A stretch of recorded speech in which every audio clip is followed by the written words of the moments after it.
लाजो न लागे तो है पूछे में और सोन बात हो। कैसे बनम के कोरा सुतैलू के वाड़ी में किली लगैलू भतार संग का कैलू भतार संग का कैलू।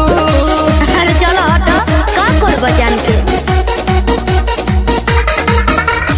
पहले से ज्यादा तोहार बढ़ल बारू अब हो जाई पागल नियत कर न खराब हो।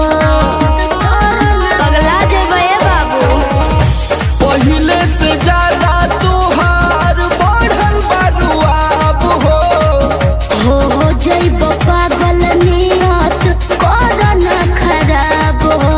सोमर आलोक के पीछे घुमैलू झूठो न कबो चिखैलू भतार संग